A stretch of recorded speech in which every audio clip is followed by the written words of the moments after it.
तो भाई लोग कैसे हो। आज मैं आप लोग के सामने सुपर कमांडो ध्रुव की जिक्सा का लास्ट भाग लेके आया हूँ। चलिए कहानी स्टार्ट करते हैं। हाँ हाँ, क्यों नहीं होगी। इतने लंबे सफ़र से जो आ रहे हो, चलो मैं तुमको तुम्हारा कमरा दिखा दूँ। तुम फ्रेश हो लो और थोड़ा आराम कर लो। तब तक मैं डिनर की तैयारी करती हूँ। धन्यवाद ताई जी।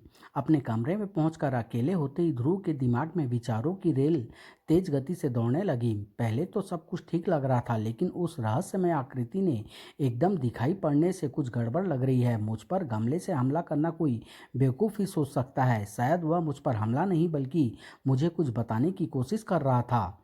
पर क्या? उसने गमला उठाया, फेंका। गमला मेरे पैरों के पास आकर गिरा। आवाज़ हुई, ओह! मैं समझ गया, वह नकाबपोश मेरी मदद कर रहा था। पर उसने मुझे जो बताया उसके लिए मुझे रात गहराने का इंतजार करना होगा। ध्रुव अपनी चाल चलने की तैयारी कर रहा था और मोहरे दूसरी तरफ से भी बढ़ाए जा रहे थे। उसको कुछ शक हो गया है जिक्सा, तभी उसने यहाँ से जाने का इरादा एकाएक बदल दिया। कहो तो आज रात उसको मौत की नींद सुला दूं जिक्सा। नहीं, उसकी मौत से यहाँ पर पुलिस की भीड़ उमड़ पड़ेगी, क्योंकि वह वेरा उससे मिलने ज़रूर आएगी। अगर ध्रुव उसको जिंदा नहीं मिला तो कातिल की तलाश में पुलिस इस इमारत का चप्पा चप्पा छान मारेगी। शायद यहाँ बेसमेंट तक भी पहुँच जाए और फिर हमारा $50 बिलियन वसूलने का प्लान एक सपना बनकर रह जाए।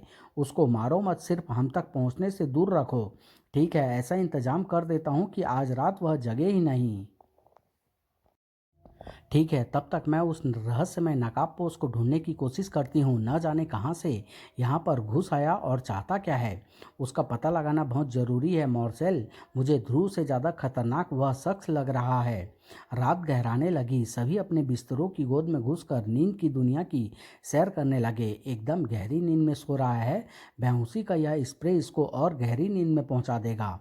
अब रास्ता साफ है। जब इसकी नींद खुलेगी तब तक हम फिरौती के पैसे बटोरने के लिए यहाँ से रफू चक्कर हो चुकेंगे। लेकिन अक्सर जिसकी उम्मीद करो वह काम नहीं होता है। प्राणायाम करके सांस रोकने का अभ्यास आज काम आ गया। बेहोशी का यह स्प्रे फैलाने कौन आया था यह तो मैं नहीं देख पाया, लेकिन 5 मिनट हो चुके हैं। अब तक दुश्मन निश्चिंत हो गया होगा। छानबीन करने का वक्त आ गया है। गमला जब मेरे पैरों के पास गिरा था तो ऐसी आवाज़ हुई थी जैसे कि फर्श नीचे से खोखली हो। यानी इस इमारत के नीचे तहखाना बना हुआ है और वह नकाबपोश मुझे यही बताना चाहता था। पर ये कैसा पता चलेगा कि नीचे जाने का रास्ता कहाँ से? अरे, यही तो वही नकाबपोश है। यह तो वही नकाबपोश है। उस घड़ी की तरफ इशारा कर रहा है, यानी उस घड़ी के पीछे से नीचे जाने का रास्ता होना चाहिए। ध्रुव के आगे बढ़ते ही वह नकाबपोश तेजी से एक तरफ हटकर परछाइयों में गुम हो गया। अरे, कहाँ गया? कौन है यह मेरा मददगार? और जैकब की तरह यह मेरे सामने आना क्यों नहीं चाहता? खैर, अभी यह सब सोचने का वक्त नहीं है। ध्रुव की तरफ से निश्चिंत जिक्सा, मार्सेल और लूका सपनों के सागर में गोते लगा रहे थे। $50 मिलियन का सोना मैंने प्रशांत महासागर में स्थित किलांसी नामक देश में मंगवाया है। वह एक द्वीप है और उसका तानाशाह शासक मेरा पुराना दोस्त है। एक बार सोना वहां पहुंच जाए उसके बाद किलांसी के मालिक हम होंगे और एक स्वतंत्र देश होने के कारण कोई हमें छू भी नहीं सकेगा। पर इस ध्रुव का क्या करें? वैसे तो अब हमें न तो उससे मतलब है और न ही उसकी ज़रूरत। फिर भी वह भविष्य में हमारे लिए खतरा बन सकता है, इसलिए जाने से पहले हम उसे और बूढ़े दोनों को ठिकाने लगा जाएंगे। ध्रुव को ठिकाने लगाना इतना आसान नहीं है जिक्सा, क्योंकि ध्रुव को तुम्हारे ठिकाने का पता लग चुका है। ध्रुव, तू बेहोश नहीं हुआ, पर यहाँ का पता कैसे लगा लिया तूने? मैं अगर बेहोश हो जाता तो तुम लोगों को बेहोश कैसे करता ताई?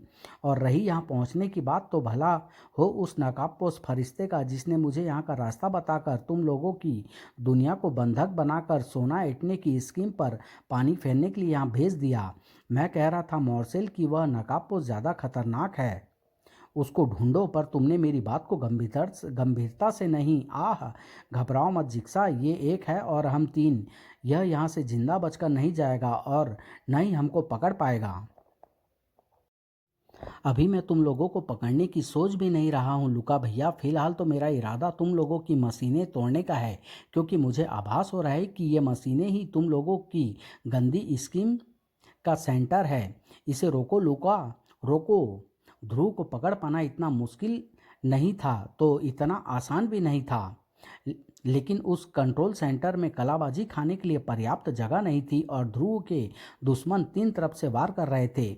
इस संकरी जगह पे मुझे फुर्ती दिखाने में थोड़ी दिक्कत हो रही है। ये तीनों मिलकर मुझ पर हावी तो हो सकते हैं, लेकिन उससे पहले मैं दुनिया को बचाने का इंतजाम जरूर करूंगा। इस कंट्रोल सेंटर को तोड़कर, चाहे उससे मेरी जान ही क्यों न चली जाए। ध्रुव अपना सारा ध्यान कंट्रोल पैनल तोड़ने में लगा रहा था और यह बात उसको महंगी पड़ने जा रही थी। ओह, लूका और जिक्सा में पावर कैप्सूलों को खाने की वजह से ज़बरदस्त शक्ति है। मैं इनके शिकंजे से छूट नहीं पा रहा हूँ। इस वक्त अगर मुझे थोड़ी सी मदद मिल जाए तो अब मैं पहले इनको पीटूंगा और फिर कंट्रोल पैनल को तोड़ूंगा। कितना अच्छा हो अगर वेरा मुझे ढूंढते ढूंढते यहाँ आ जाए और फिर वह रहस्यमय नकाबपोश कहीं से प्रकट हो जाए। लेकिन दोनों में से कोई भी नहीं आया। मदद कहीं और से ही आ गई। इमारत के बाहर काफ़ी देर से बैठा हुआ काकातुआ ध्रुव से मिलने को एकाएक बेताब हो उठा था। काकातुआ, वाह प्यारे, तू फिर से मेरी मदद करने आ गया। काकातुआ के आगमन ने ध्रुव को वह मौका दे दिया था जिसकी उसे तलाश थी।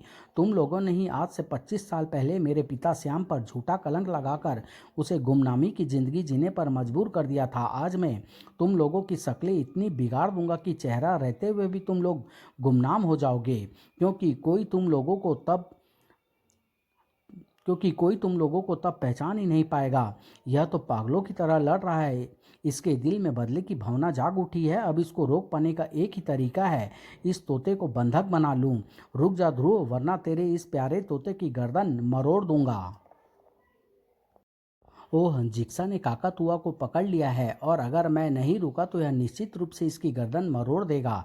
नहीं, काकातुआ ने 2 बार मेरी मदद की है और अब मेरी बारी है इसकी मदद करने की। लो जिक्सा, मैंने अपने हाथ को रोक लिया। अब मैं इसकी खोपड़ी के टुकड़े हवा में उड़ते देखना चाहती हूँ। नहीं मॉर्सेल, मज़ा नहीं आएगा और फर्ज भी गंदा हो जाएगा। इसको तो अगरबत्ती की तरह सुलगा सुलगा कर मारने में मज़ा है। इसको टॉर्चर रूम में ले चलो, वहीं जहाँ पर हमने वेरा के बाप ल्यूबेक के टुकड़े टुकड़े करके उन टुकड़ों को लॉन में बिखेर दिया था। कुछ ही देर बाद ध्रुव को बलि चढ़ाए जाने वाले बकरे की तरह बांध दिया गया था। तू शुरू से हमारा नुकसान पर नुकसान करता आ रहा है ध्रुव, इस बार तो तू बहुत बड़ा नुकसान कर डालता। पर तूने सिर्फ कंट्रोल पैनल को नुकसान पहुंचाया, जबकि असली चीज़ तो स्क्रैम्बलर इस स्क्रैम्बलर है और वह जहाँ पर फिट है वहाँ तक पहुँचने की तो तुम सोच भी नहीं सकते।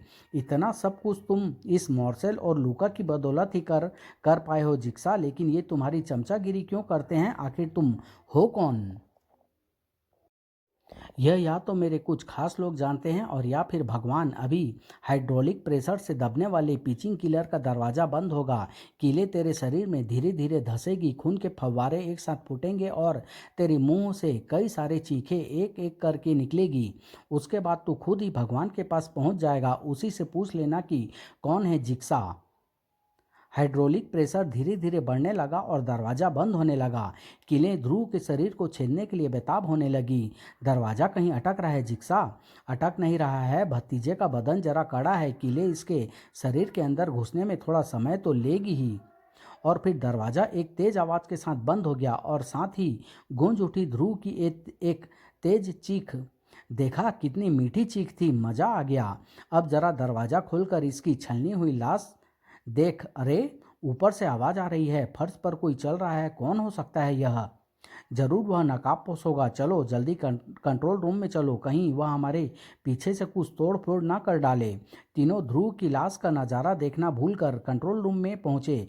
यहाँ तो कोई भी नहीं है, अब चलने की आवाज़ भी नहीं आ रही है। मॉर्सेल, तुम ऊपर जाकर देखो और अगर कोई हो तो स्थिति को संभाल लेना। लेकिन इससे पहले कि मॉर्सेल ऊपर जाने के लिए कदम बढ़ाती, अरे, पिचिंग किलर का दरवाज़ा अपने आप उड़ता हुआ कैसे आ रहा है?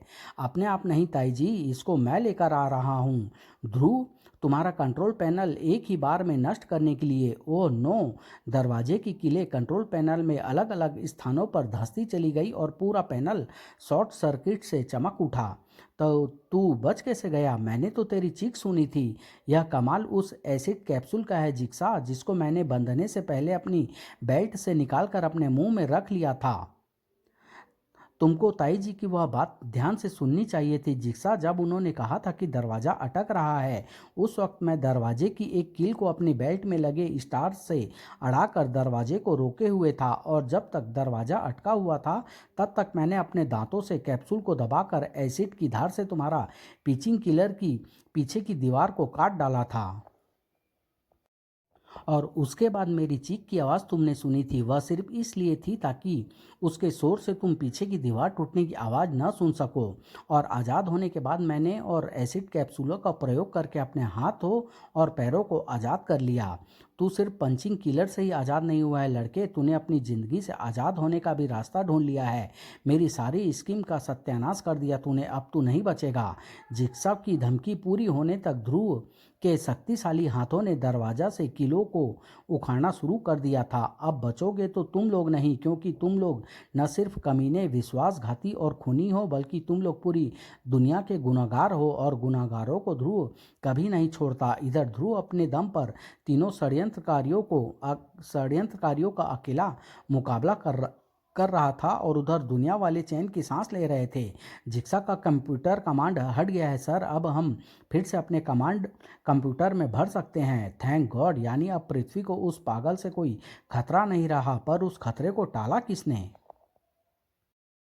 दुनिया पर आए खतरे को टालने वाला अपने ऊपर आए खतरे को टालने की कोशिश कर रहा था। तू लड़ता भी बहुत अच्छा है और तुझमें दिमाग भी बहुत है ध्रुव, लेकिन तुझमें एक कमी है, तू जानलेवा हमला नहीं करता, और हम अपने दुश्मन पर जानलेवा वार से कम कभी करते नहीं। तू जरा दूर हट लुका, तो मैं इसके बदन में छेद कर पाऊँ। लेकिन मॉर्सेल के निशाना लगा पाने से पहले वह खुद निशाना बन गई। धाएं कौन? मैं इंस्पेक्टर वेरा, और मेरी रिवॉल्वर में अभी 5 गोलियां और बची है। तुम लोग सिर्फ 3 हो, हिलना मत। ओह, तो फर्श पर चलने की आवाज़ तेरे जूतों की थी। जिक्सा परिस्थिति को पूरी तरह से भांप गया था। लूका, मार्शल, बाहर जाने वाले दूसरे दरवाजे की तरफ भागो। लूका और मार्शल भी समझ गए कि अब यहाँ रुककर लड़ाई करने का कोई फायदा नहीं है। इससे पहले कि ध्रुव संभल कर लूका, मॉर्सेल या जिक्सा को रोक पाता, वे तीनों एक दरवाजे में घुस चुके थे। दरवाज़ा बंद कर दो। ध्रुव के दरवाजे तक पहुंच पाने से पहले ही दरवाज़ा बंद हो चुका था।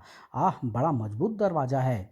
दरवाज़ा तोड़ने में समय बर्बाद मत करो ध्रुव, वे ज़रूर इस रास्ते से ऊपर ही गए होंगे। हम दूसरे रास्ते से ऊपर जाकर उनको पकड़ सकते हैं। तुम ठीक कह रही हो, आओ। लेकिन तुम एकाएक यहाँ पर कैसे आ गई? मैंने इस इलाके में बहुत पूछताछ की, पहले तो कुछ पता नहीं चला, फिर मुझे हेलीकॉप्टर का ध्यान आया। हेलीकॉप्टर के बारे में छानबीन की तो एक आदमी ने बताया कि उसने एक हेलीकॉप्टर को इसी एस्टेट के अंदर उतरते देखा था। मैं भागी भागी यहाँ पर आई तुमको सावधान करने के लिए, लेकिन यहाँ पर तो सन्नाटा पड़ा हुआ था। थोड़ी देर तक तो मैंने इधर उधर तलाशी की, लेकिन कोई नज़र नहीं आया। मैं वापस जाने ही वाली थी कि तभी एक नकाबपोश न जाने कहाँ से आ गया। इससे पहले कि मैं उस पर हमला करती, उसने मुझे शांत रहने का इशारा करके इस घड़ी के पीछे से नीचे जाने का रास्ता दिखा दिया। और फिर जब मैं नीचे पहुंची तो उसके बाद की बात तो तुम जानते ही हो। हाँ, लेकिन अब यह कैसे पता चलेगा कि इतनी बड़ी एस्टेट में वे तीनों कहाँ पर बाहर निकले हैं? कहीं वे उसी हेलीकॉप्टर के जरिए भाग ना निकले? हेलीकॉप्टर से वे भाग नहीं सकते, क्योंकि यहाँ आने से पहले मैंने उस हेलीकॉप्टर को ढूंढकर उसकी सुरक्षा के लिए कुछ पुलिस वालों को वहाँ पर तैनात कर दिया था। यह तुमने अक्लमंदी का काम किया, कम से कम जिक्सा के भागने का एक रास्ता तो बंद कर दिया। अब उनको काफ़ी देर तक इसी एस्टेट में रहना। अरे, यह आवाज़ कैसी थी? ऐसा लगा जैसे कुछ टूटा हो और साथ में कोई धड़ाम से गिरा हो। आओ, आवाज़ उधर से आई है। ध्रुव और वेरा भागकर आवाज़ की दिशा का पीछा करते हुए घटनास्थल तक पहुंच गए, जहां पर एक आश्चर्य उनका इंतजार कर रहा था। जिक्सा, यह तो जिक्सा है। टूटने की आवाज़ गमले की होगी और गिरने की आवाज़ जिक्सा की। दरवाज़ा खुला हुआ है और फर्श पर कई पैरों के बाहर जाने के निशान हैं। जरूर यह काम मॉर्सेल और लूका का है। वे समझ गए होंगे कि पुलिस अब जिक्सा का पीछा नहीं छोड़ेगी, और जिक्सा के कारण वे लोग भी खतरे में फंस जाएंगे। इसलिए उन लोगों ने डबल क्रॉस किया, जिक्सा के सिर पर गमला मारकर बेहोश कर दिया, ताकि जिक्सा गिरफ्तार हो जाए और वे लोग आराम से कहीं छुप सके। हो सकता है कि तुम्हारी थ्योरी सही हो वेरा, लेकिन पहले यह तो देखा जाए कि यह जिक्सा आखिर है कौन। ध्रुव के हाथ जिक्सा के मास्क को सरकाने लगे और सच्चाई ध्रुव के दिल पर हथौड़ा बनकर गिरी। यह तो मेरे ताऊ है वेरा, रघुपति। ये ही है जिक्सा। ओह ओह, यह तो हम लोगों को पहले ही समझ जाना चाहिए था। मॉर्सेल और लूका इसीलिए इसके प्रति स्वामी स्वामी भक्त थे, क्योंकि एक इसकी बीवी थी और दूसरा इसका बेटा। तुम्हारे पिता श्याम यानी रघुवंशी को भी इसने इसीलिए रास्ते से हटा दिया होगा, क्योंकि वे और मेरे पिता ल्यूबेक सच्चाई के काफ़ी करीब पहुंच गए होंगे। जो कुछ हम देख रहे हैं उस पर तुम्हारी एक एक बात खरी उतरती है वेरा, लेकिन इसमें वह नकाबपोश कहाँ फिट होता है मालूम नहीं। लेकिन एक बार पुलिस आकर पूरी इमारत की तलाशी लेगी तो वह नकाबपोश भी मिल जाएगा और उसकी असलियत का भी पता चल जाएगा। मैं पुलिस को मैसेज भेजकर बुला लेती हूँ। लगभग 15 मिनट के अंदर ही पूरी एस्टेट पुलिस वालों से भर गई थी। जिक्सा उर्फ रघुपति को पुलिस ने कड़ी सुरक्षा में गिरफ्तार कर लिया था। हमने पूरी बिल्डिंग का चप्पा चप्पा छान मारा है ध्रुव, लेकिन न तो किसी नकाबपोश का पता मिला और न ही मॉर्सेल और लूका का। खैर, वे बचकर कहाँ जाएंगे। जिक्सा पकड़ लिया गया है तो वे भी पकड़े ही जाएंगे। एक बार जिक्सा होश में आ जाए तो उससे सब उगलवा लेंगे। सुनो वेरा, इधर आओ, मुझे तुमसे कुछ काम है। मुझे एक हेलीकॉप्टर चाहिए, मुझे जल्दी से जल्दी पेरिस पहुंचना है। अब तुम क्यों और किस लिए जैसे सवाल मत पूछना, क्योंकि अभी मेरे पास कोई जवाब नहीं। ओके ध्रुव, मुझे तुम पर भरोसा है कि तुम जो भी करोगे उसके पीछे कुछ न कुछ मतलब ज़रूर होगा। वैसे अगर तुमको किसी तरह की मदद की ज़रूरत हो तो मैं अपनी मदद का इंतज़ाम खुद कर लूँगा। फिलहाल तुम जल्दी करो, और जब तक मैं कोई खबर ना भेजूँ तब तक तुम दादाजी के पास ही रहना। इधर ध्रुव पेरिस जाने की तैयारी कर रहा था और उधर सुबह का सूरज पेरिस को अपनी सुनहरी रोशनी में नहला रहा था। जल्दी करो, हम यहाँ पर ज़्यादा देर तक नहीं रुक सकते। जल्दी कैसे करूं, स्क्रैम्बलर तो मिल ही नहीं रहा है। यहीं पर फिट किया था ना। तुम लोग कहीं इसे तो नहीं ढूंढ रहे हो। ध्रुव, तू तू यहाँ तक कैसे आ गया। तुम लोगों को बाय बाय कहना तो भूल ही गया था, और तुम लोगों के लिए जेल के 3 वन वे टिकट कटाए थे, वे भी देने थे। मैं तो काफ़ी देर से तुम लोगों का यहाँ पर इंतज़ार कर रहा था, क्योंकि स्क्रैम्बलर मिलने के बाद यह पक्का हो गया था कि तुम लोग यहीं पर आओगे। वैसे भी मुख्य अपराधी जिक्सा को पकड़ना बाकी था ना। पर तू यहाँ तक कैसे आ गया, और तुझे यह कैसे पता चला कि रघुपति जिक्सा नहीं है। यहाँ तक आने में तो तुमने ही मेरी मदद की है जिक्सा। बेसमेंट में लड़ाई के दौरान तुमने ही स्क्रैम्बलर का जिक्र करके यह बताया था कि वह एक गुप्त जगह पर लगा है। उसके बाद जब मैंने अपनी और तुम्हारी मुलाकात के बारे में सोचा तो मुझे एफिल टावर का ध्यान आ गया। मैंने सोचा कि स्क्रैम्बलर जैसे यंत्र को किसी बहुत ऊंची जगह पर ही फिट किया गया होगा, ताकि उसकी किरणें दूर दूर तक फैल सके। बस ये दोनों बातें ध्यान में आते ही मैंने एफिल टावर को चेक करने का चांस लिया, और किस्मत की बात थी कि तुम लोग यहीं पर मिल गए। और रही यह समझने की बात कि मेरे ताऊ रघुपति जिक्सा नहीं थे बल्कि बनाए गए थे, तो जब मैं तुमसे बेसमेंट में लड़ रहा था तो मैंने 1-2 घूंसे तुम्हारे सिर पर भी लगाए थे, और उस समय मुझे तुम्हारे सिर पर बालों के होने का आभास हो गया था। और ताऊजी के सिर पर बाल तो क्या, बाल का एक रोया तक नहीं है। बस इतना यह समझने को काफ़ी था कि ताऊ जी को जिक्सा बनाकर फंसाया जा रहा है। जब तू इतना समझ गया है तो यह भी समझ गया होगा कि बगैर इस स्क्रैम्बलर लिए हम यहाँ से जाने वाले नहीं हैं, चाहे इसके लिए हमको तेरी लाश ही क्यों न गिरानी पड़े। ओह ताई जी, तुम तो बात बात में बंदूक पिस्तौल निकाल लेती हो। बस जिक्सा जी का एक बार अपनी शक्ल दिखा दें तो यह स्क्रैम्बलर मैं मुंह दिखाई में दे दूंगा। ज़्यादा होशियारी नहीं भतीजे, हमको बातों में मत उलझाओ। चुपचाप स्क्रैम्बलर हमारे हवाले कर दो, वरना आप लोग तो मेरे कहने से तो कुछ करेंगे नहीं, तो मैं उससे कहता हूँ जो मेरी बात को मानते भी हैं और मेरी भाषा भी समझते हैं। ची ची ची ची ची। ध्रुव के मुंह से निकली उस आवाज़ के जवाब में सुबह के आसमान में तैर रही बेशुमार चिड़ियाँ एफिल टावर के ऊपर उतर आई। चिड़िया के लगातार हमलों ने मॉर्सेल और जिक्सा के कसबल ढीले कर दिए। अब बोल जिक्सा, खुद नकाब उठाएगा या चिड़ियों से उठवा दूं? उठाता हूँ मेरा बाप, पहले चिड़ियों को तो रोको। ध्रुव ने एक सीटी बजाकर चिड़िया को रोक दिया और जिक्सा ने नकाब उठाने में एक पल की भी देर नहीं की। ओहो, चेहरा तो बहुत खूबसूरत है तुम्हारा, लेकिन तुम हो कौन और तुम्हारे चेहरे का कटपीस कैसे हो गया? मेरा असली नाम सॉटर है। मैं मॉर्सेल का भाई हूँ, लूका का मामा। बचपन में एक जगह से चोरी करके भागते समय मैं अपने मुंह से खिड़की का कांच तोड़कर बाहर कूद पड़ा था। उसी से मेरा चेहरा जगह जगह से कट गया था। बेशुमार टाँके लगवाने पड़े, लेकिन फिर मेरे चेहरे पर कटने की लाइनें बची रह गई। तभी से मेरे आदमियों ने मुझे जिक्सा पजल की तर्ज पर जिक्सा कहना शुरू कर दिया। धीरे धीरे जब मेरा अपराध क्षेत्र फैलने लगा तो मुझे एक सुरक्षित जगह की ज़रूरत महसूस हुई। मेरी तलाश रघुपति की एस्टेट पर आकर रुक गई, क्योंकि एक तो वह एस्टेट काफ़ी बड़ी और शांत जगह पर थी, और दूसरे रघुपति के खानदान की पूरे इलाके में काफ़ी इज्जत थी। रघुपति को फंसाने के लिए मैंने अपनी बहन मॉर्सेल का सहारा लिया। मॉर्सेल ने रघुपति को अपने रूप जाल में फंसाकर उससे शादी कर ली। फिर भी मैंने तब तक इंतजार किया जब तक उनके एक बेटा नहीं हो गया। उसका नाम लूका रखा गया। जब लूका 6-7 साल का हुआ तब मैंने अपना जाल फैलाना शुरू कर दिया। रघुपति का छोटा भाई रघुवंशी बाहर रहकर पढ़ता था, इसलिए रघुपति और उसके बाप को अंधेरे में रखकर मैंने अपना हेडक्वार्टर उसी एस्टेट में बना लिया। गड़बड़ तब शुरू हुई जब अपनी पढ़ाई पूरी करके रघुवंशी वापस आया। थोड़ा शक उसे हुआ और बाकी की कसर उसके दोस्त इंस्पेक्टर ल्यूबेक की छानबीन ने पूरी कर दी, लेकिन इससे पहले कि वह हम तक पहुंचते ल्यूबेक को मैंने मरवा डाला और उसकी हत्या का इल्ज़ाम रघुवंशी पर लगवा दिया। मॉर्सेल ने रघुवंशी को यह कहकर भगा दिया कि अगर वह पकड़ा गया तो उसे फांसी हो जाएगी। रघुवंशी डर कर भाग गया और आगे की कहानी तो तुम जानते ही हो। हाँ, अब और आगे की कहानी मैं तुमको बताता हूँ। तुम तीनों को मैं पुलिस के हवाले करने जा रहा हूँ, और अब से मरने तक तुम तीनों अपनी उम्र जेल में काटोगे अगर तुम लोगों को फांसी नहीं हुई तो। और फिर बाद में लियोन की एस्टेट में तुमने तो कमाल कर दिया ध्रुव, वरना तो मैं कहता रहता कि मैं जिक्सा नहीं हूँ और कोई यकीन ही नहीं करता।